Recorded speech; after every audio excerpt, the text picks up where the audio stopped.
ช่วงนี้พวกเราที่ขยันภาวนามากขึ้นนะหลวงพ่อให้ภาวนา3 ชั่วโมงวันหนึ่งเมื่อ20 กว่าปีก่อนนะขอวันละ15 นาที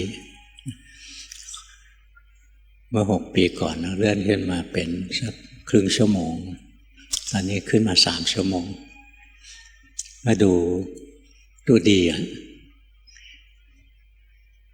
ดีทั้งทางโลกทางธรรมทางโลกก็มีบางคนมาบอกนะถึงเวลาต้องมาภาวนาไม่มีเวลาไปเที่ยวตอนกลางคืนพอจะภาวนาเสร็จเนี่ย4 ทุ่มกว่าแล้วขี้เกียจไปไหนละเนี่ยเจริญแล้วนะอย่างน้อยก็เจริญทางโลกแล้วไม่ติดอบายอ่ะนี่อบายมุขปากทางที่จะไปอบายไปสู่ความเสื่อมหลายคนจิตใจมีกำลังมากขึ้นบางคนไปส่งงานบ้านผู้ช่วยสอนนะว่าดูดีขึ้นบางคนก็มาถามอ้อมๆจะให้หลวงพ่อชมก็มีนะเมื่อเช้าเนี้ยว่าไปภาวนามา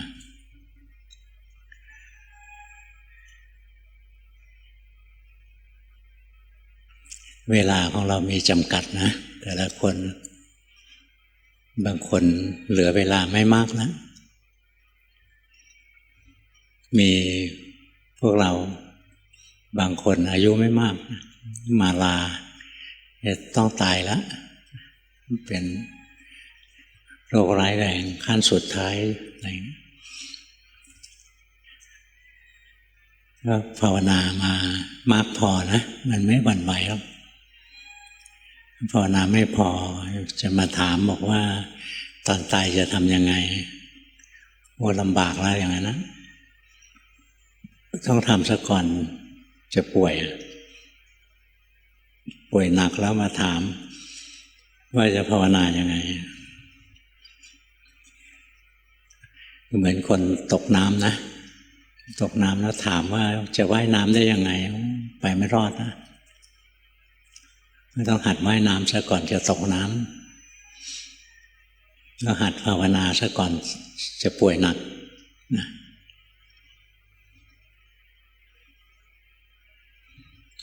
ถ้าเราตั้งอกตั้งใจภาวนาเราทุกวันนะทีแรกอาจจะฝืนได้ยินว่าภาวนาวันหนึ่งหลายชั่วโมงรู้สึกฝืนเหลือเกินได้ยินก็กลัวแล้วแต่พอตัดใจให้มันเข้มแข็งลงมือทำจริงๆนะมันลำบากช่วงแรกเท่านั้นพอทำไปผ่านไปสักอาทิตย์2 อาทิตย์นะจิตมันได้ริมรสชาติของความสุขความสงบจากการปฏิบัติมันจะไม่รู้สึกนะว่าการนั่งสมาธิเดินจงกรมและการทำในรูปแบบอะไรเป็นของยากจะชอบด้วยซ้ำไปทำแล้วมีความสุขยิ่งทำก็ยิ่งมีความสุขมีความสดชื่นที่ต้องฝืนใจทีแรกนะเพราะมันฝืนกิเลสนะมันยังไม่รู้รสชาติของการปฏิบัติธรรมพอรู้รสชาติแล้วคราวนี้ไม่ต้องเขี่ยวเข็นนะมันอยากภาวนาของตัวเองหลวงพ่อได้แต่เด็กๆชอบนั่งสมาธิไม่มีใครมาบังคับไปเรียนกับท่านพ่อลีท่านสอนอานาปานสติให้มาทำแล้วมีความสุขตอนเป็นนักเรียนมีเวลาว่างๆบางทีไปนั่งสมาธิใต้ต้นไม้ตอนเย็นๆบางทีก็ไปนั่งอยู่ริมสนามฟุตบอลคนเองเขาไม่อยู่แล้วเราก็นั่งภาวนามีความสุขไม่เห็นจะต้องให้ใครมาเขี่ยวเข็นเราเลย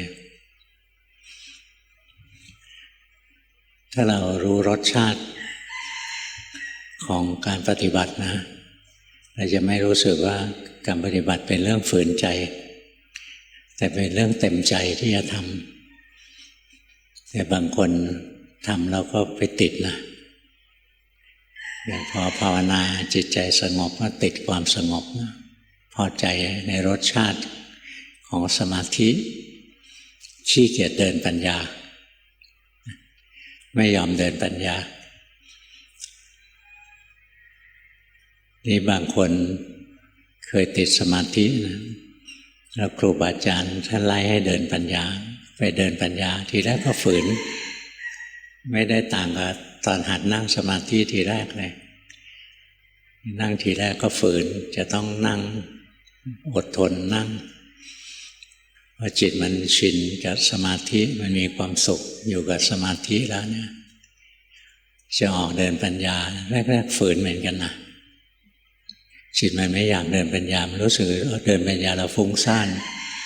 ไม่มีความสุขดูกายก็เห็นแต่ทุกข์ดูจิตใจก็เห็นแต่ทุกข์อะไรเงี้ยไม่สบายแต่พออดทนครูบาอาจารย์สั่งให้ทำก็ทำพอเดินปัญญาชำนิชำนาญนะจิตมันชอบการเดินปัญญาเวลาเดินปัญญาไปนะมันมีความสุขอีกแบบหนึ่งไม่เหมือนกันกับความสุขของการทำสมาธิมันมีความสุขนะพอจิตมันมีความสุขจากการเดินปัญญาแล้วมันจะขี้เกียจนั่งสมาธิไม่อยากให้จิตรวมเลยรู้สึกเสียเวลาอยากจะเห็นแต่ไตรลักษณ์ตลอดเวลาอันนี้ก็สุดโต่งไปอีกข้างหนึ่งก็ต้องฝืนใจนะกลับมาทำความสงบเพราะการเดินปัญญารวดเดี่ยว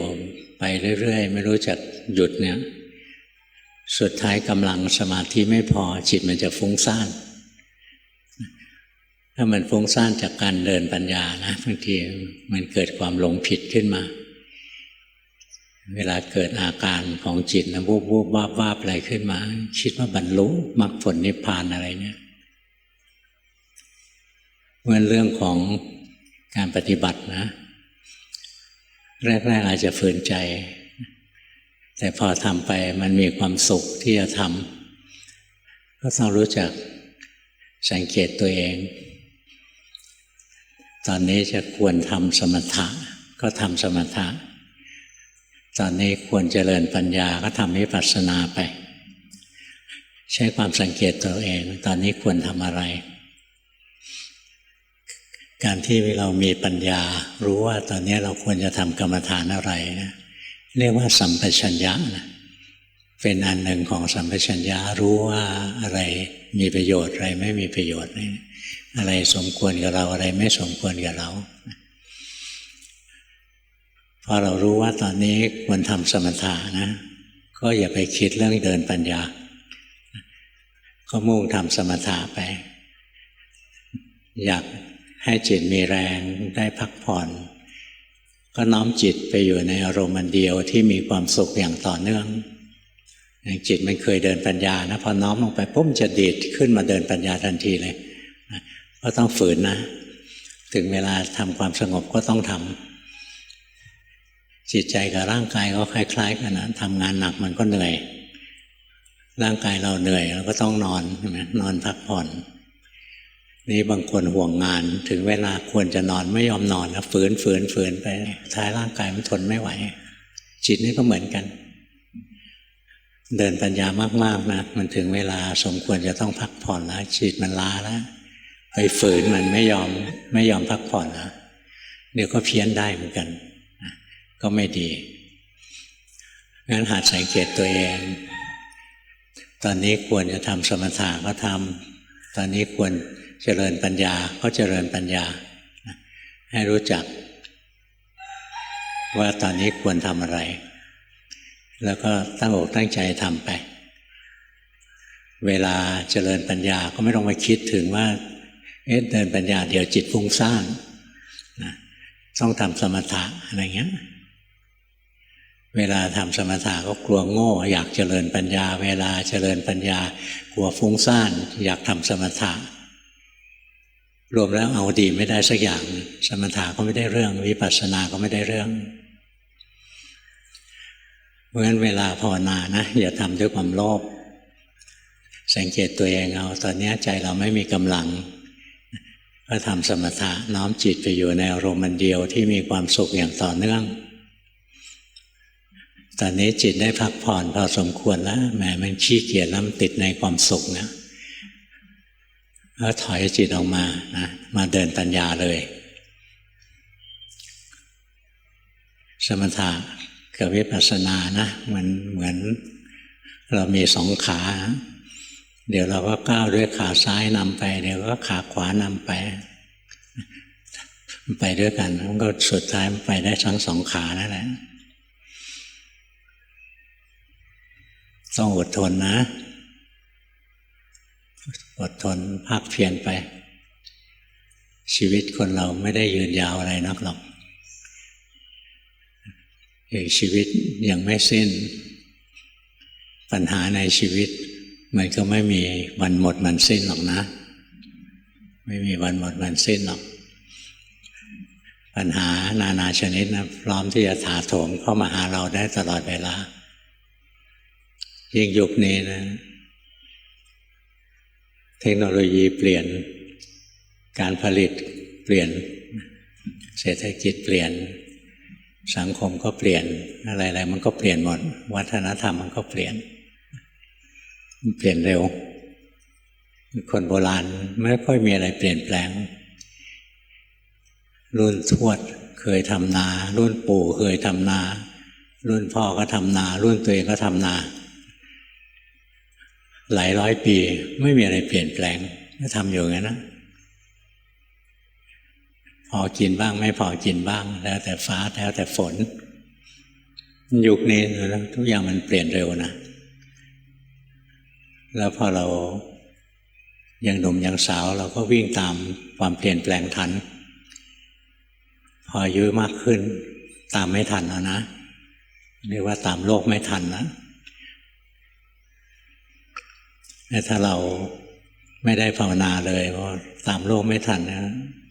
จิตใจจะเศร้าหมองหงุดหงิดรำคาญเบื่อเข้าตรงไหนก็เข้าไม่ถูกนะไปไหนก็ทำไม่ถูกนะคล้ายๆตัวเองเป็นส่วนเกินของสังคมถ้าเราภาวนานะเราก็จะเข้าใจว่าโลกมันเป็นอย่างนี้มันต้องเปลี่ยน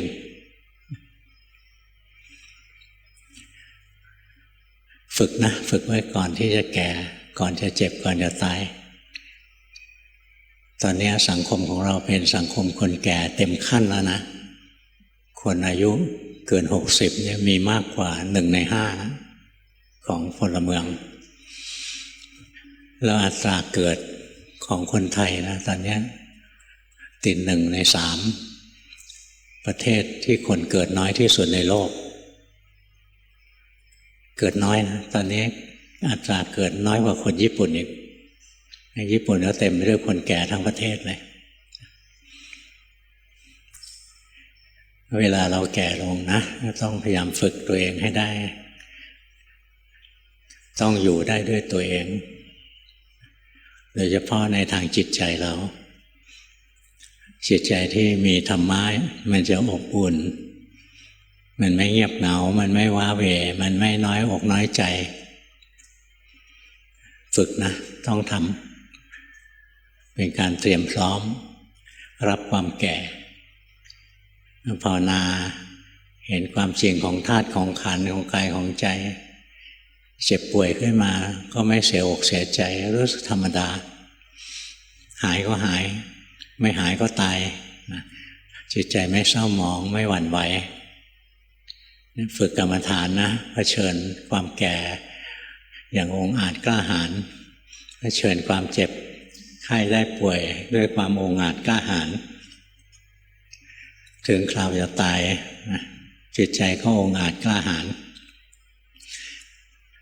ถ้าพวกเราดำรงชีวิตอยู่ด้วยความดีนะเวลาจะตายเราจะไม่หวั่นไหวนะ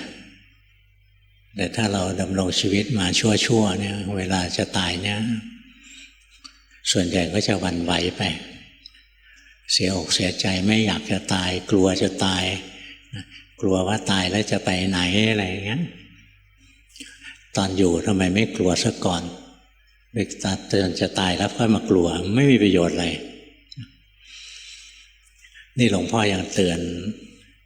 พวกญาติโยมที่มาหาพวกที่เคยช่วยงาน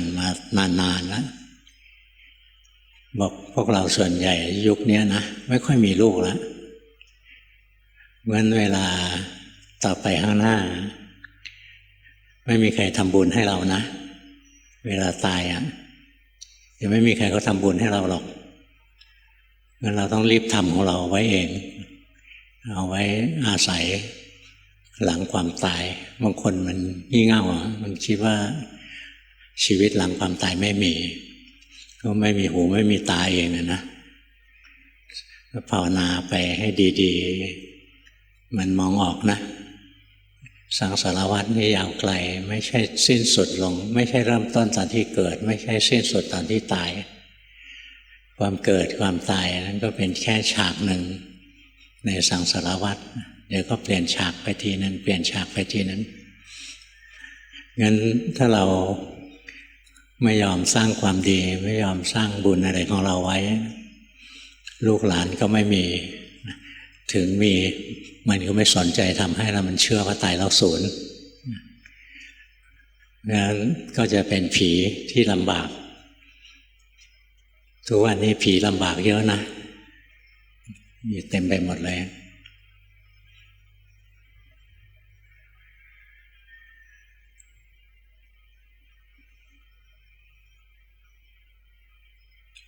ช่วงพระพุทธเจ้าตรัสรู้แรกๆนะคนมาฟังธรรมมาอะไรเนี่ยจิตใจเจริญด้วยศีลด้วยธรรมพวกเทวดาก็มาเฝ้าพระพุทธเจ้าบอกช่วงนี้เทวดาเบิกบานใจมากเลยสมาชิกใหม่ๆของเทวดานะเต็มไปหมดเลยคนสร้างความดีไปพอตายแล้วไปเป็นเทวดาเยอะแยะเลยบางคนยังไม่ได้ตายนะเทวดาเขาก็ปลื้มใจคนนี้เป็นคนดีเขาก็มาอยู่ใกล้ๆหลวงพ่อจำไม่ได้แล้วว่าใครนะเทวดามาอยู่ที่ประตูบ้านก็มีความสุขว่าบ้านนี้ทำบุญบ่อยขยันสวดมนต์ไหว้พระอะไรอย่างนี้เทวดาลงมาอยู่ด้วยมารักษาถ้าคนไม่มีศีลมีธรรมนะเทวดาบอกว่าเหม็นมากเลยร่างกายมนุษย์เนี่ยมีเทวดาไปบอกพระพุทธเจ้าว่ามนุษย์น้ำเหม็นตั้ง100 โยชน์นะ100 โยชน์คือ 1,600 กิโลเนี่ยความเหม็นของคนนะ 1,600 กิโลเมตรครูบาอาจารย์ท่านก็เคยเล่าว่าพวกเทวดามาหาท่านนะท่านก็เคยถามเขาว่ามนุษย์เหม็นนะสำหรับเทวดานะมนุษย์เป็นของที่เหม็นมากนะแล้วทำไมมาหาครูบาอาจารย์มาหาพระอะไรเงี้ยไม่เหม็นเหรอเขาบอกเขาหอมศีลเพราะจมูกเทวดามันจมูกทิพย์นะเขาคนมีศีลมีธรรมมันจะหอมกลิ่นต่างๆในโลกนี้มันจะเป็นกลิ่นที่ลอยตามลมทิศทางลมไปทางไหนนะกลิ่นก็ลอยไปทางนั้นแต่กลิ่นของศีลเนี่ยทวนลมก็ได้ตามลมก็ได้งั้นแค่เรามีศีลเทวดายังรักเลยเทวดาเรารักพวกเราเวลาเราลำบากอะไรเนี่ยถ้าไม่มีกรรมตัดรอนกีดขวางนะขอให้เขาช่วยเขาก็ช่วยนะเขาก็ช่วยได้เหมือนกันแต่จะมาขอโชคขอลาภขออะไรนี่ไร้สาระคนเราจะถูกหวยรวยเบอร์อะไรก็ต้องสร้างของตัวเองมาไม่ใช่อยู่ๆเที่ยวไปขอเอาเราขอใครเราก็ต้องเป็นหนี้ทันทีนะงั้นสร้างหนี้เที่ยวขอส่งเดชไปพยายามสร้างความดีตั้งแต่ตอนนี้นะมีศีลมีธรรมเนี่ยดีมากหลวงพ่อไม่ค่อยได้สอนเรื่องการทำทานเบื่อเพราะว่าเป็นเรื่องปกติอยู่แล้ว พูดไปก็ธรรมดาไม่ตื่นเต้นเรื่องเราภาวนาแล้วเรื่องทำทานเรื่องอะไรมันเรื่องเล็กนะถ้าใจเราไม่เห็นแก่ตัวใจเรามีเมตตาสมควรทำเราก็ทำอยู่แล้วล่ะแล้วการทำทานไม่ใช่ต้องจ่ายเงินอย่างเดียวนะทานมีตั้งเยอะตั้งแยะอย่างเราโกรธใครสักคนเราให้อภัยเขานี่ก็เป็นทานนะที่อภัยทานเป็นบุญนั้นไม่ใช่ไม่มีบุญการบริจาคอาหารบริจาคเครื่องนุ่งห่มบริจาคยารักษาโรคอะไร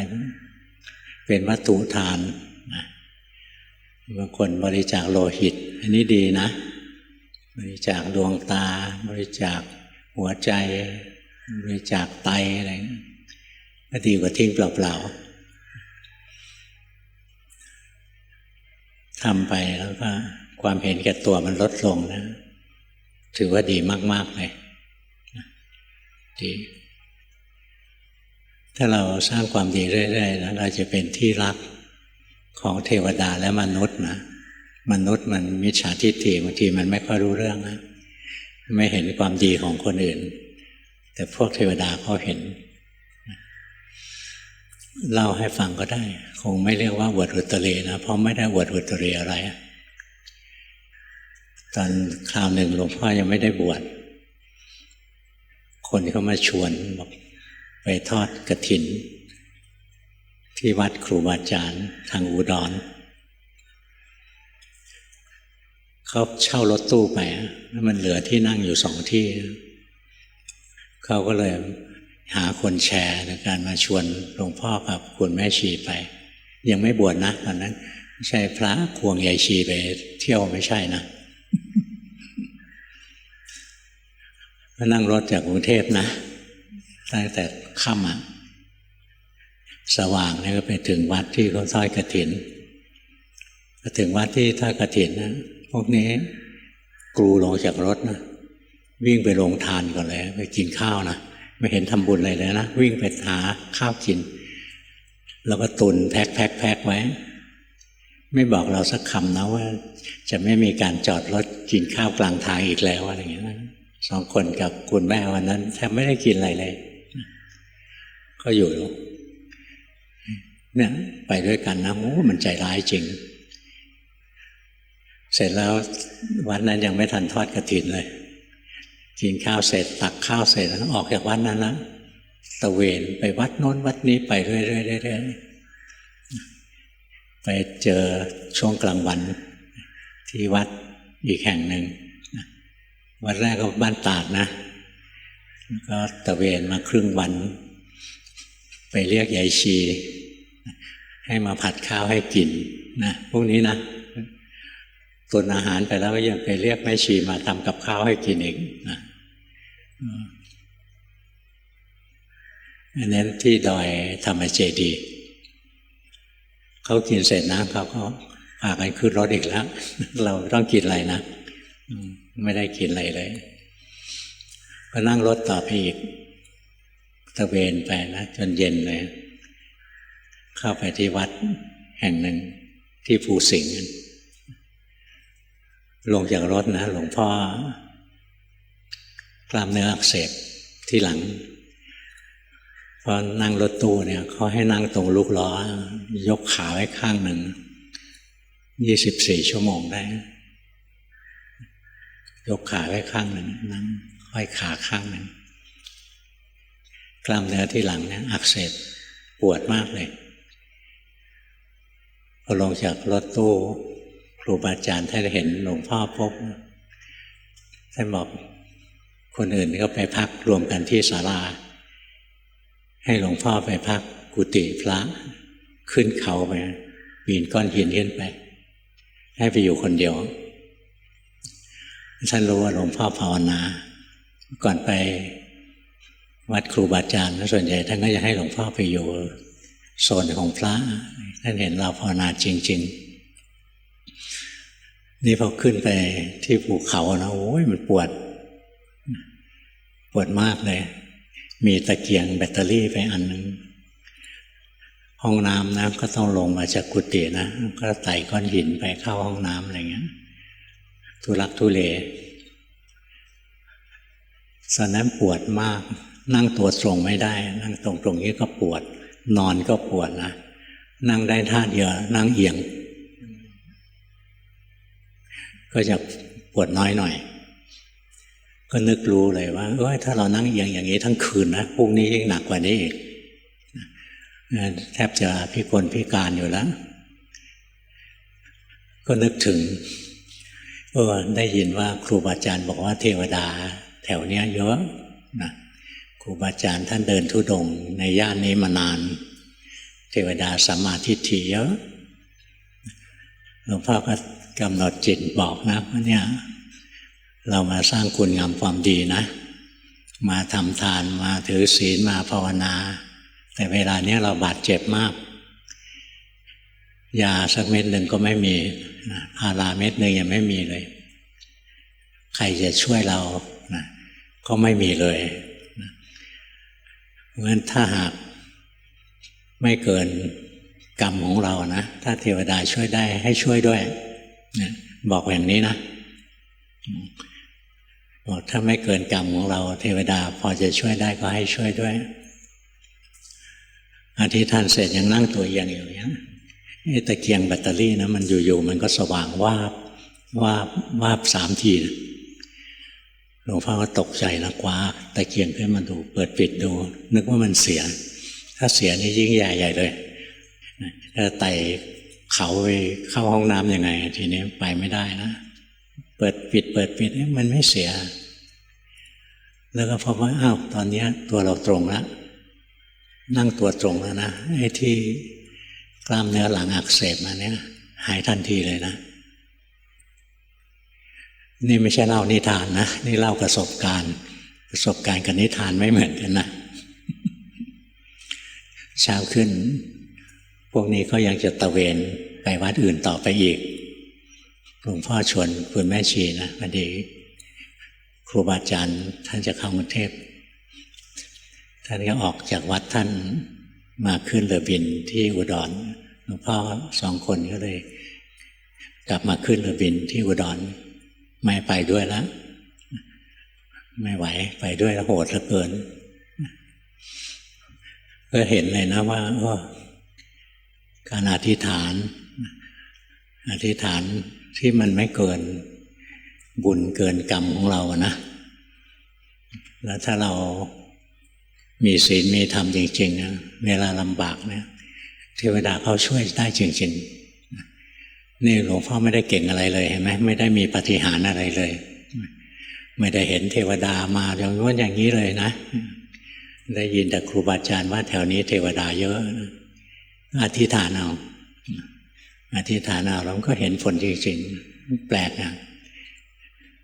กล้ามเนื้อที่หลังอักเสบนะหายได้ในพริบตาเนี่ยแปลก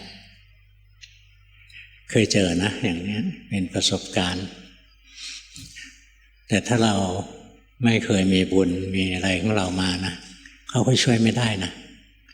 เขาช่วยไม่ได้เพราะฉะนั้นความดีทั้งหลายมีโอกาสทำก็ทำไว้อย่างเราทำบุญทำทานอะไรทำเสร็จแล้วก็แผ่ส่วนบุญส่วนกุศลไปนะอย่าหวงบุญเราทำบุญแล้วเราแผ่ส่วนบุญเนี่ยเราได้บุญซ้ำซ้อนนะซ้อนลงไปอีกบุญที่เราทำมาแล้วไม่ลดลงจากการที่เราแผ่ส่วนบุญนะมีแต่เพิ่มขึ้นแล้วเราจะได้ญาติมิตรเพิ่มขึ้นด้วยอย่างเวลาทำบุญนะเราก็อธิษฐานบุญที่เราทำเนี่ยนะขอให้สัตว์ทั้งหลายไม่มีที่สุดไม่มีประมาณจงมีส่วนแห่งบุญนี้ด้วย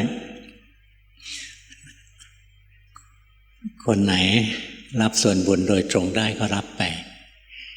คนไหนรับไม่ได้รู้แล้วก็ขอให้อนุโมทนาพวกรับส่วนบุญไม่ได้ก็พวกเทวดานะเทวดาพวกมนุษย์เนี้ยรับส่วนบุญไม่ได้พวกที่รับส่วนบุญได้ก็มีเปรตบางอย่างบางพวกรับไม่ได้เหมือนกันนะพวกสัตว์นรกพวกอะไรเงี้ยเดรัจฉานอะไรพวกนี้รับไม่เป็นนะอย่างพวกเดรัจฉานนะแผ่ส่วนบุญให้ไม่รู้เรื่อง แต่แผ่เมตตาให้ได้นะสัตว์เวลามันดุร้ายอะไรเงี้ยเราแผ่เมตตานะมันก็ไม่โมโหโทโสใส่เรานะเมื่อก่อนเคยเจอนั่งสมาธิอยู่ที่เมืองการตอนนั้นบวชแล้วนั่งสมาธิอยู่บนเก้าอี้หินน่ะไม่มีที่พิงนะนั่งเมื่อยแล้วเอาขาหย่อนลงมาที่พื้นนะแล้วก็นั่งไปได้ยินเสียงแกล้กแกล้กแกล้กที่พื้นงูเห่ามานะมันมาเลื้อยหาอาหารกินนะพื้นตรงนั้นเป็นหินเกล็ดมันเอาหัวมุดห่างเราแค่นี้ห่างศอกเดียวมันก็เฉยๆแล้วมันก็ไม่ว่าอะไรนะเราเห็นแล้วเพราะเราไม่เป็นพิษเป็นภัยกับมันก็ไม่ทำอะไรเรานะพอคิดเสร็จแล้วก็หดขาขึ้นมาเรื่องอะไรไปเสี่ยงเนาะอย่างนั้นโง่เกินไปแล้วเดี๋ยวมันเห็นขาเราเกะกะ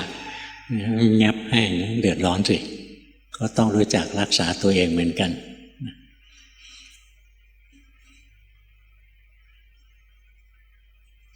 หลวงปู่ดูลนะ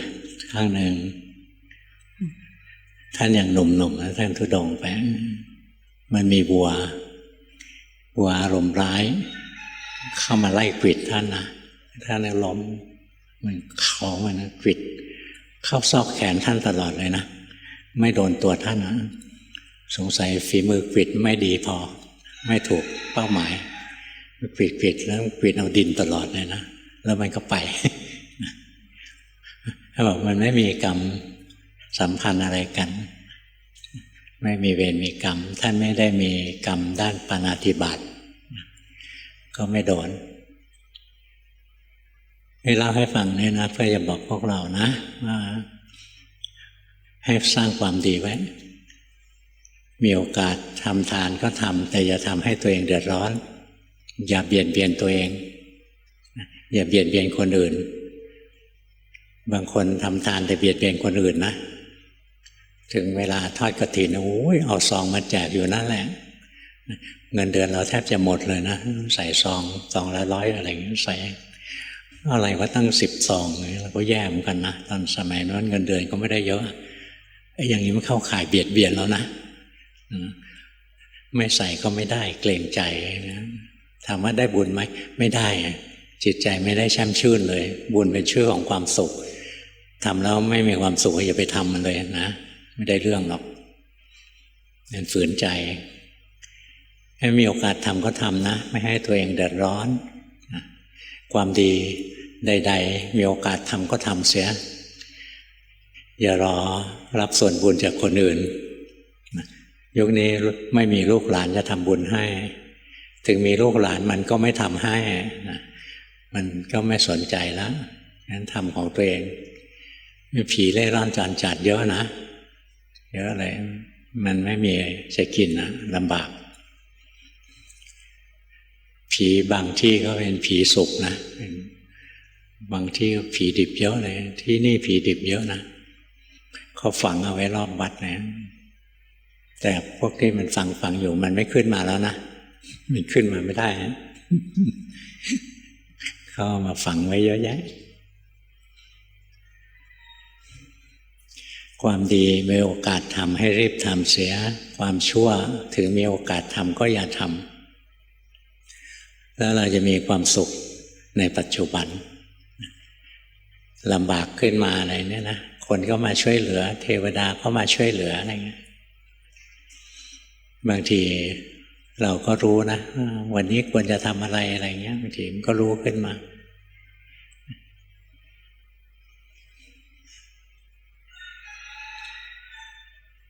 มีความสุขในปัจจุบันนะอย่างเราหัดภาวนาไปเนี่ยทีแรกฝืนใจทำไปเรื่อยๆเดี๋ยวทำสมถะก็มีความสุขทำวิปัสสนาก็มีความสุขทำไปเรื่อยๆมีความสุขต้องขยันทำทานรักษาศีลภาวนาทำไปชีวิตก็มีความสุขตั้งแต่ปัจจุบันเพราะการทำความดีนะถ้าเราทำใจมันมีความสุขทันทีเลยมีความสุขในอนาคต ตายไปก็ไปดีมีสุขติเป็นที่ไปมีความสุขอย่างยิ่งก็คือเข้าใกล้มรรคผลนิพพานไปตามลำดับเนี่ยการทำบุญทำกุศลนะทำให้ดีทำให้ถึงพร้อมเราจะได้ประโยชน์ได้รับความสุขในปัจจุบันได้รับประโยชน์ได้รับความสุขในอนาคตคือในชาติต่อๆไปได้รับประโยชน์ได้รับความสุขนะอย่างยิ่งใหญ่การบรรลุมรรคผลสังสารวัฏนะไม่ว่าจะดีแค่ไหนมีความสุขแค่ไหนมันก็ยังเจือความทุกข์อยู่เสมอนะอย่างเทวดาเขาก็มีความทุกข์อย่างเทวดาเขาไม่ได้มีปัญหาเรื่องอดอยากไม่มีปัญหาเรื่องไม่มีที่อยู่อาศัยเขาไม่มีปัญหาว่าต้องกินยารักษาโรคแต่เขาก็ยังมีปัญหาที่เกิดจากความอยากเทวดาบางองค์ใช่ไหมอยากจีบนางฟ้าวงนี้แล้วเขาไม่เล่นด้วยเขามีความทุกข์นะก็ยังมีความทุกข์ว่างั้นความทุกข์จากการไม่สมอยากพวกพรหมก็มีความทุกข์ทำสมาธิไปนานนะไปเกิดเป็นพรหมมีร่างกายบ้างไม่มีร่างกายบ้างพวกพรหมมีร่างกายนะยังดูมีรสชาตินะพวกพรหมไม่มีร่างกายนะมันมองไปที่ไหนมันว่างหมดนะไม่มีอะไรเลยว่าง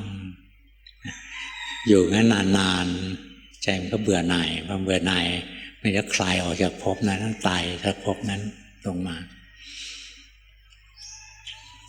พวกเทวดาก็มีความทุกข์ทางใจเกิดขึ้นจิตเศร้าหมองเกิดโทสะนะเขาก็จะตายเพราะฉะนั้นไม่ว่าจะเกิดในภพภูมิใดก็หนีความทุกข์ไม่พ้นหรอกเพราะฉะนั้นไม่เกิดนะถึงจะไม่ทุกข์ตราบใดที่ยังเกิดอยู่ก็ยังทุกข์อยู่เวลาเกิดเนี่ยจิตมันจะหยั่งลงไปจับอารมณ์นะจับปุ๊บลงไปเข้าไปเกาะรูปธรรมนามธรรมก็เกิดขึ้นจิตมันหยั่งลงไปเกิดพอรูปธรรมนามธรรมเกิดขึ้นความทุกข์ก็ตามมาทันทีเลย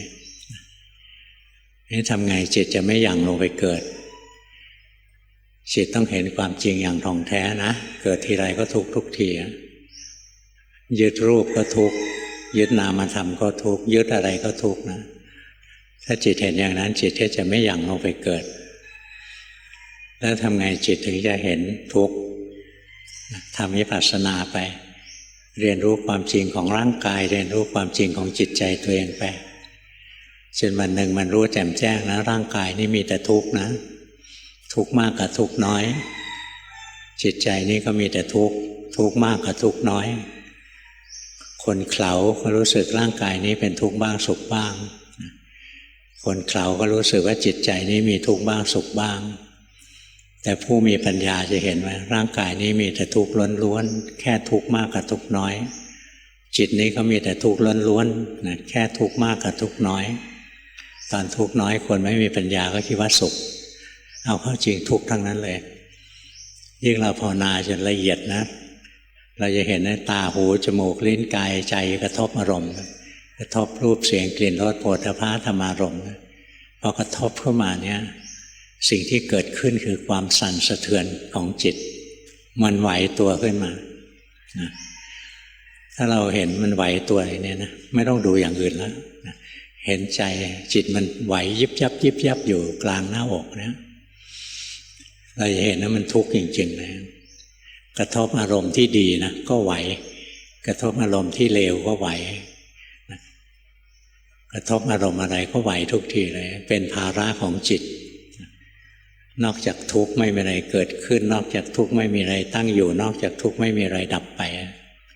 จะเห็นความไหวความสะเทือนเกิดขึ้นทั้งวันทั้งคืนตอนหลวงพ่อเป็นโยมนะเห็นตัวนี้แล้วเห็นมันไหวอยู่กลางอกนะแล้วมันสติเราดีสมาธิเราเข้มแข็งมันตั้งมั่นดูไปเรื่อยๆนะดูไปจนกำลังของสมาธิมันตก สติมันก็ยังไม่เลิกมีจับอยู่นะเห็นความไหวกลางวันก็ไหวกลางคืนก็ไหวตื่นก็ไหวหลับอยู่ยังไหวเลยเห็นมันไหวสภาพมันคล้ายๆเราไปยืนริมถนนนะที่เขากำลังใช้เครื่องเจาะถนนนะเคยเห็นไหมเครื่องเจาะถนนนะสะเทือนอย่างนี้นะเหมือนเรายืนอยู่ตรงนั้นตลอดเวลาทั้งวันทั้งคืนนะมันทุกข์จริงๆนะจิตเนี่ยมันไหวมันสะเทือนมันทุกข์จริงๆเลยทุกคราวที่มันกระทบอารมณ์นะมันก็ไหวพอมันทุกข์อย่างนี้นะไม่รู้จะทำยังไงนะจะไม่ดูมันก็ไม่ได้จิตมันดูอัตโนมัติแล้วมันก็มีแต่ทุกข์ล้วนๆพอทุกข์ทนไม่ไหวแล้วก็ไปถามครูบาอาจารย์ทีแรกไปถามหลวงพ่อพุธที่วัดป่าสารวันท่านก็บอกว่าการภาวนานะพอถึงขั้นละเอียดแล้วมันเหลือแต่การไหวยิบยับแล้วก็มันภาวนาละเอียดแล้วมันไหวยิบยับแต่ตอนนี้มันทุกข์เราจะทำยังไงรู้สึกตอนไปถามหลวงพ่อพุธนะยังแก้ไม่ตกเขียนจดหมายไปถามหลวงตามหาบัวตอนนั้นท่านยังแข็งแรงนะคนไม่ได้ค่อยยุ่งกับท่านเท่าไหร่ท่านก็เขียนตอบมาท่านให้หนังสือมาบอกตอนนี้ท่านเพิ่งไปผ่าตามาเรื่องตาต้อกระจกอะไรเงี้ยท่านเพิ่งไปทำตามาเขียนหนังสือมากๆไม่ได้ให้ไปอ่านเอาเองให้มาเล่มมาเปิดดูนะปุ๊บหน้าที่เปิดขึ้นมาเนี่ยตอบคำถามอันนี้ว่าเรื่องที่จิตมันไหวยิบยับในหนังสือของท่านก็ตอบแบบเดียวกับที่หลวงพ่อพุธบอกว่าการภาวนาพอถึงขั้นละเอียดนะเหลือแต่การไหวยิบยับมันทุกข์รู้แล้วล่ะว่ามันละเอียดแล้วมันไหวแต่มันทุกข์จะทนไม่ไหวทำไงนี่วันนั้นยืนรอรถเมล์จะไปทำงานนะตอนเช้าไปยืนอยู่ที่ป้ายรถเมล์ก็ไหวเหนื่อยเต็มทีแล้วก็วันนี้เราไม่ได้ทำสมถะมานานแล้ววันนี้ทำสมถะสักหน่อยก็แล้วกันไปยืนอยู่ที่ป้ายรถเมล์นะหายใจเข้าพุทหายใจออกโทนับหนึ่งหายใจเข้าพุทออกโทนับสองเงี้ยนับไปได้28 ครั้งจิตก็รวมปุ๊บโลกธาตุหายไปแล้วเหลือแต่จิตดวงเดียวจิตมันถอนขึ้นมาปุ๊บมีร่างกายมีความรู้สึกนึกคิดมีร่างกายมีโลกข้างนอกกระทบอารมณ์เห็นความไหว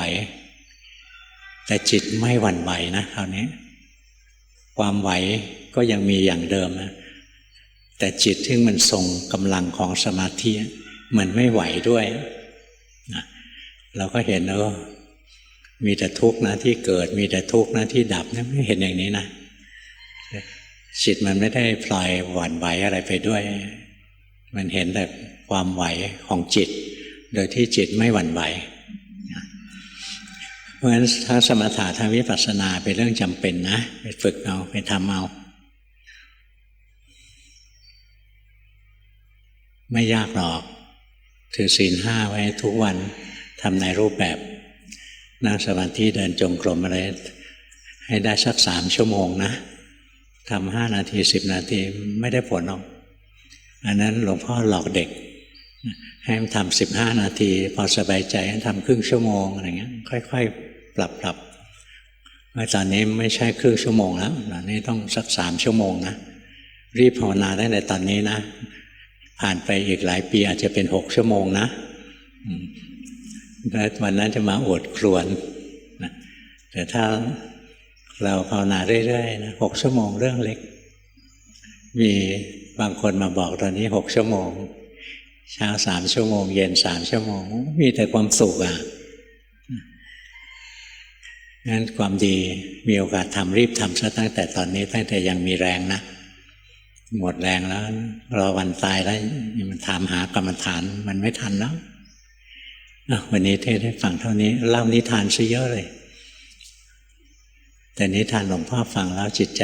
ฮึกเหิมมีความสุขนะฟังแล้วสงบไม่ใช่นิทานลามกจกกับเปรตอะไรทำไมต้องไปจกเปรตยังไง เบอร์หนึ่งใช้การดูจิตเป็นเครื่องอยู่ ชอบฟังธรรมหลวงพ่อเป็นแบ็กกราวด์เห็นจิตเฉยๆสบายสลับหลงฟังหลงคิดเดี๋ยวก็เกิดความสุขทุกข์กุศลอกุศลแทรกมาเรื่อยๆเห็นเพ่งและซึมชัดขึ้นยังรักสุขเกลียดทุกข์จิตดีบ้างหลงไปกับโลกบ้างแต่พยายามทำทุกวันประคองไว้ให้ไม่หลุดจากเส้นทางขอคำชี้แนะครับทำไปนะทำไปเถอะมันก็ค่อยๆพัฒนาไปตอนนี้ที่ติดอยู่นะคือการน้อมจิตเข้าไปให้มันนิ่งๆนะมันมีการน้อมจิตให้นิ่งๆอยู่นะอย่าไปทำเสียเวลารู้สึกไหมตอนนี้เราไปทำจิตให้นิ่งรู้สึกไหมมันไปแต่งอยู่นะยิ้มหวานสิงั้นใจทื่อๆใจเสื่องซึมทื่อๆอะไรเงี้ยไม่ดีหรอกเสียเวลานะถอยออกมาอย่างนี้นะใจมันคึกคักเข้มแข็งใจไปอ่อยๆนะไม่ดีนิสัยเสียเดี๋ยวขี้เกียจเสื่องซึมไม่ดีปลุกใจให้มันแข็งแรงให้มันเข้มแข็งขึ้นมานะอย่าปล่อยใจให้มันเหนื่อยเฉยแล้วคิดว่าดีเป็นความสงบไม่ใช่นะเราไปแต่งให้มันเสื่องซึมเท่านั้นเองที่บอกเนี่ยเป็นการบอกให้ต่อยอดนะที่ทำอยู่นะดีนะจะต่อยอดไปก็คืออย่าให้จิตมันติดซึมอยู่ไปสังเกตเอานะที่หลวงพ่อบอกแล้วงงมันยังไม่เห็นไปค่อยสังเกตเอาว่าตรงนี้เราแต่งจิตให้นิ่งๆหรือเปล่าไปสังเกตตัวเองเอาจิตที่เราแต่งให้นิ่งไม่ใช่จิตธรรมดาจิตที่ธรรมดานะเกิดดับหมุนเวียนเปลี่ยนแปลงตลอดเวลาจิตที่เราไปแต่งให้มันนิ่งเฉยมันก็อยู่อย่างนั้นแหละมันจะไม่เดินปัญญาจริงนะเบอร์สอง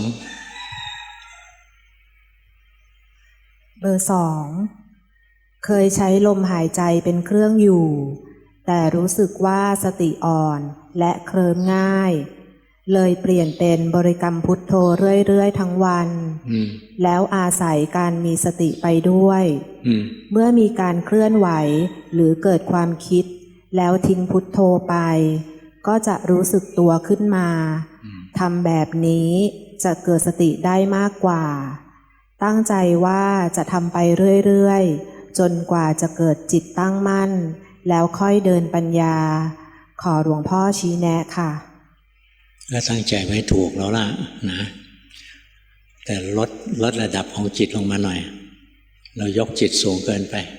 เรากลัวจิตจะไหลไปจมลงไปแล้วไปดันมันไว้จิตที่ดีก็คือจิตธรรมดาที่เราไม่ได้เข้าไปยุ่งกับมันนะของเบอร์สองไปดันจิตสูงเกินไปลดลงมาอีกหน่อยอยู่แถวนี้นะ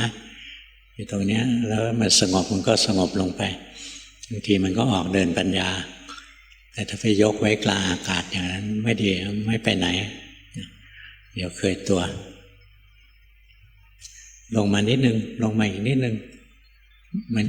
มาอยู่แถวนี้นะอย่าทำตัวเป็นเฮลิคอปเตอร์ตกมาหลายลำแล้ว เห็นไหมตรงนี้จิตเรามีความรู้สึกเกิดขึ้นแล้วรู้สึกไหมถ้าลอยอยู่กลางอากาศนะไม่มีความรู้สึกอะไรเราเฉยนะไม่ดีจะไม่เดินปัญญาหรอกนะลดเพดานบินลงนิดนึงอีกนิดนึงอยู่ตรงนี้นะจำไว้แต่อยู่ตรงนี้เราก็ไม่ต้องรักษานะแล้วมันเคลื่อนจากตรงนี้รู้ทันมันไปเพ่งรักษาตรงนี้อยู่ก็รู้ทันนะแต่ถ้าลอยอย่างนั้นไม่ดีหรอกเสียเวลาอยู่ตรงนี้แล้วก็คอยรู้ทันจิตใจมันทำงาน มันไหลไปคิดก็รู้มันถลำไปเพ่งตรงนี้ก็รู้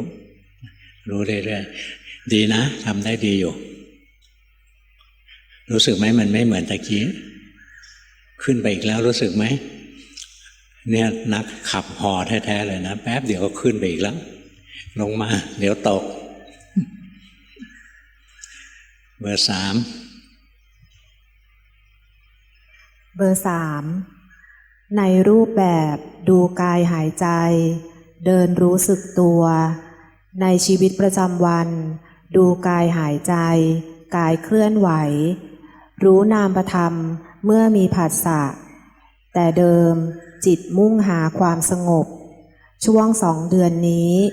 นั่งสมาธิรู้จิตไหลไปคิดได้บ่อยขึ้นเห็นว่าไหลไปคิดได้เองมีพักนิ่งๆสลับกันการภาวนามีช่วงเจริญ2 วันและเสื่อม5 วันทำความสงบได้น้อยลงบางทีหลับในสมาธิจิตไปทางฟุ้งซ่านหดหู่หรือว่าเป็นการเจริญปัญญาครับถ้าเวลาจิตรวมลงไปนะแล้วสติไม่พอเคลิ้มเห็นโน้นเห็นนี่อะไรเงี้ยอันนั้นไม่ดีหรอกนะกำลังสติอ่อนไปสติสมาธิอะไรพวกนี้มันต้องสมดุลกันเบอร์ 3สังเกตไหมตรงนี้จิตเราไม่ธรรมดาเราแต่งจิตอยู่รู้สึกไหมอย่าไปแต่งมันใช้จิตปกตินะทำกรรมฐานไปสงบมันก็สงบของมันเองละเวลามันจะเดินปัญญามันก็เหมือนฟุ้งขึ้นมานะแต่สติเรามีจิตเราตั้งมั่นก็เห็นความฟุ้งมันเกิดขึ้นตั้งอยู่ดับไปนี่เราเดินปัญญาได้แล้วด้วยจิตที่ตั้งมั่นสติเห็นความฟุ้งมันแยกออกไปนะอย่าไปแต่งจิตให้มันนิ่งๆยังไม่เลิกนะเดี๋ยวตีตายเลยสังเกตไหมใจเราแน่นอยู่นิดนึงตรงนี้เป็นที่สังเกตนะถ้าเราภาวนาแล้วใจเรามีความแน่นๆอยู่นะแสดงว่าเราเข้าไปแทรกแซงจิตเราไปบังคับจิตเราละดีใช้ได้นะที่ทำอยู่ที่สอนให้ไม่ใช่ไม่ดีนะสอนให้จะได้ต่อยอดไปเรื่อยๆเบอร์ 4ก็ใช้ได้เบอร์ 4ทุกวันรักษาศีล 5ใช้การสวดมนต์เป็นวิหารธรรมเห็นกายกับจิตแยกออกจากกันรู้สึกว่ากายนี้ใจนี้มีแต่ทุกข์รู้สึกจืดชืดกับความสุขเป็นพวกโทสะจริตโกรธแล้วรู้หลงแล้วรู้ทุกวันนี้จิตไวขึ้นบางครั้งก็สับสนว่าเรารู้ทันจริงๆหรือปัญญาล้ำไปตอนนี้ยังอยู่ในร่องในรอยไหมครับอยู่นะปัญญาล้ำนิดนึงทำความสงบเพิ่มขึ้นนิดนึงอย่าให้ปัญญาล้ำหน้าไปเดี๋ยวมันคิดเอาคิดธรรมะไม่ได้รู้ธรรมะนะคนละเรื่องกันอย่างคนเขาเรียนธรรมะเรียนปริยัติทีแรกเขาก็จำแล้วเขาก็คิดอ่านก่อนอ่านหรือฟังแล้วก็จำแล้วก็เอามาคิดอย่างนี้สงสัยก็ถามอย่างนี้อันนั้นเรียนอย่างโลกแล้วสูจิปุริเคยได้เรียนไหมสูจิปุริรู้จักเปล่าใครไม่รู้จักมั้งใครเคยได้ยินไหมสูจิปุริก็แก่แล้วอยู่ในวิชาศีลธรรมโบราณสุตตะฟังจิตตะคิดสงสัยก็ปุจฉาเสร็จแล้วก็เรคคอร์ดไว้ลิขิตสุจิปุริอันนั้นเรียนปริยัตินะถ้าเรียนปฏิบัติมันก็รู้เฉพาะหน้านี้นะเห็นทุกอย่างเกิดแล้วก็ดับไปเกิดแล้วก็ดับไปต้องไปคิดมากไม่ต้องไปจำมากแต่เห็นเอา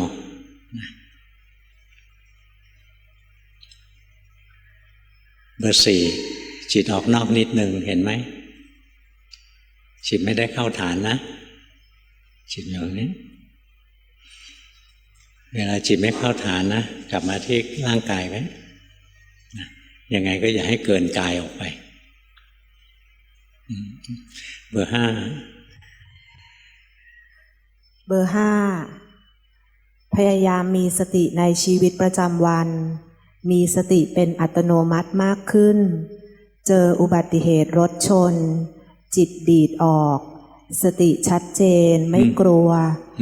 ดูจิตดูกายที่ลอยเหวี่ยงขณะรถหมุนชนทีละขณะเห็นปลาทองกำลังตายยกบ่อสติอัตโนมัติพลิกตาในดูจิตที่จะขยับออกไปปรุงพอเห็นทันจิตก็เบิกบานเหมือนเข้าใจอะไรบางอย่างที่ไม่มีคำพูดสุดท้ายยืนยิ้มจากภายในคนเดียวขอคำชี้แนะต่อครับนั่นแหละมีผลจากการที่เราปฏิบัตินะเกิดอะไรขึ้นมาจิตมันจะดีดตัวออกมาตั้งมั่นมันก็ดูทุกสิ่งทุกอย่างเคลื่อนไหวเปลี่ยนแปลงไปมันไม่เข้าไปคลุกวงในดี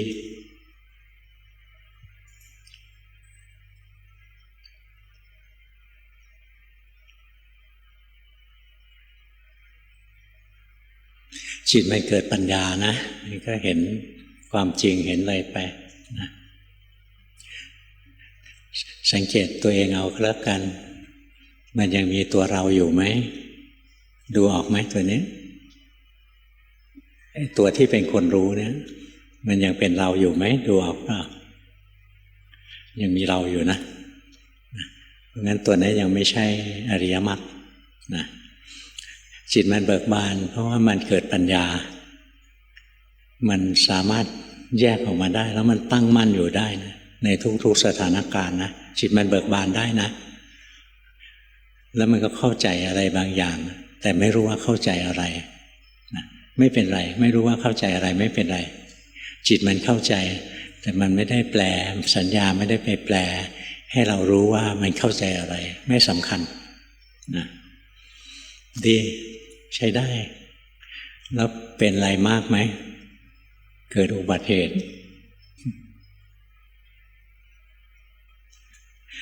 ก็ดีนิดหน่อยไม่เป็นไรส่วนมากถ้าจิตมันดีดออกมานะมันจะมีสติปัญญานะมันจะหลบหลีกอันตรายได้ดีขึ้น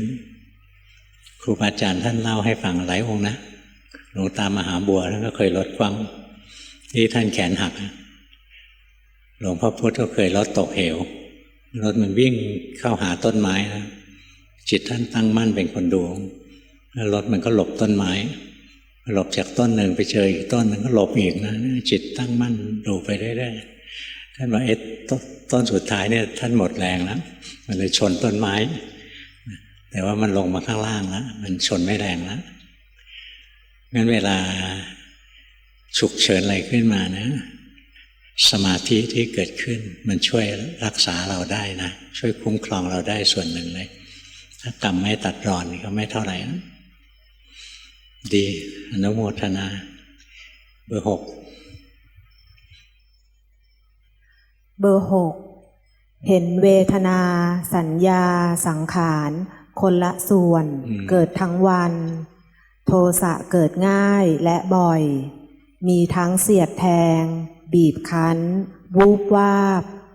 อารมณ์แล้วแต่จะเห็นใจที่รีบร้อนทั้งที่ไม่มีอะไร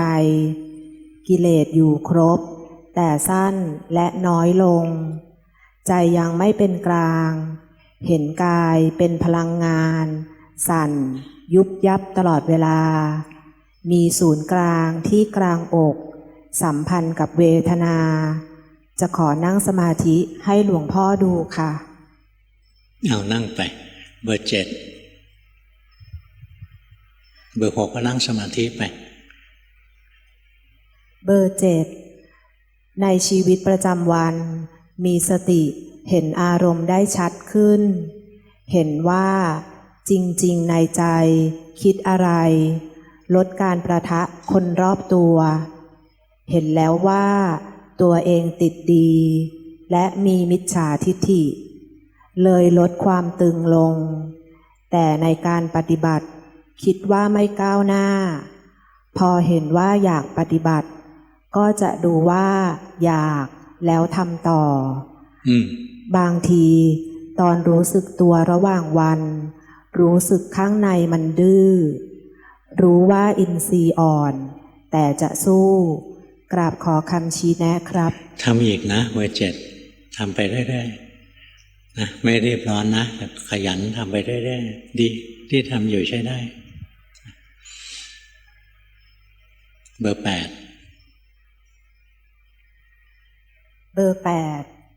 รู้สึกตัวได้บ่อยขึ้นบางครั้งเห็นจิตที่กระโจนไปกับกิเลสทันบ้างไม่ทันบ้างทำรูปแบบโดยการเดินจงกรมเป็นหลักบางครั้งพักด้วยการนั่งรู้ลมหายใจแต่ระยะนี้เวลานั่งจะรู้สึกแน่นขอการบ้านค่ะที่นั่นแน่นเพราะเราอยากนะอยากดีอยากปฏิบัติเลยนะมันจะแน่นให้เราดูไปให้เห็นต้นตอคือความอยากวันๆนะใจเรามีความอยากเกิดขึ้นตลอดเวลานะเดี๋ยวอยากดูรูปอยากฟังเสียงอยากได้กลิ่นอยากได้รสอยากได้สัมผัสทางร่างกายนะอยากดีอยากปฏิบัติอะไรเนี่ยความอยากอะไรเกิดขึ้นคอยรู้ไปเรื่อยๆนะแค่นี้ก็พอแล้วล่ะพอจะดูได้ไหมเบอร์ 8นะคอยรู้ทันความอยากไว้นะเดี๋ยวมันจะก้าวหน้าได้ดีเบอร์ 6ถอยจิตออกจากสมาธิมาสิถอยออกมาถอนจิตออกมาสิกลับมาอยู่ที่โลกนี้ดูสิจะใช้เวลานานเท่าไหร่ในการออกว่องไวดีตอนที่เข้าสมาธิโมหะมันแทรกนะมันไปซึมอยู่ข้างในอย่าทำสมาธิอย่างนั้นเลยทำความรู้สึกตัวดีกว่านะแล้วเวลาจิตรวมมันรวมลงไปบางทีโลกธาตุหายไปร่างกายหายไปนะแต่จิตไม่ซึมนะเมื่อกี้มันเป็นการน้อมจิตไปน้อมไปอย่างนี้นะอย่าไปแต่งจิตให้มันเคลิ้มลงไปรู้สึกตัวไว้เน้นที่ความรู้สึกตัวนะไม่เน้นที่ความสงบนะเวลาเรารู้สึกตัวแล้วมันสงบเองแหละมันสงบคนละแบบสงบแบบไม่หลงไม่เคลิ้มสงบอย่างรู้เนื้อรู้ตัวนะเบอร์ 6ยังชอบแต่งจิตให้มันนิ่งๆนะรู้สึกไหมตอนนี้เราก็ยังแต่งอยู่จะให้มันนิ่งๆอย่าไปแต่งมันรู้มันอย่างที่มันเป็นจิตสงบก็รู้จิตฟุ้งซ่านก็รู้จิตดีก็รู้จิตชั่วก็รู้จิตสุขก็รู้จิตทุกข์ก็รู้ไปเรื่อยๆไม่ต้องน้อมให้มันนี่หลวงพ่อเรียนแบบเลยนะเรียนแบบมันจะไปอย่างนั้นไม่ดีนะรู้สึกตัวไว้ถอยออกมาอีกนะยังไม่เป็นธรรมชาตินะดูไว้ตรงนี้ดีกว่าตะกี้นะรู้สึกตัวอย่างนี้รู้สึกไปดูกายมันทำงานดูใจมันทำงานเวลาจิตรวมมันก็รวมของมันเองแหละถึงเวลาทำสมถะก็อย่าไปแต่งจิตให้เคลิ้มนะทำกรรมฐานของเราไปสงบก็ช่างไม่สงบก็ช่างประเดี๋ยวเดียวก็สงบแล้วอย่าไปแต่งจิตให้เคลิ้มเหมือนจะสงบรวดเร็วสงบนานอย่างเงี้ยมันของปลอมนะมันแต่งขึ้นพยายามรู้สึกตัวเน้นที่ความรู้สึกตัวมากกว่าความสงบนะขยันภาวนาดีนะเบอร์ 6ปรับนิดนึงนะปรับนิดเดียวแหละวันนี้เทศให้ฟังเท่านี้นะหมู่นี้ทำไมเล่านิทานเยอะนะ มีนิทานเยอะนะบางเรื่องนะโอ้ยโลดโผนดุเดือดนะไม่ถึงขั้นห่อเหินเดินอากาศเท่านั้นแหละนะแต่ไม่เล่าเชิญกลับบ้าน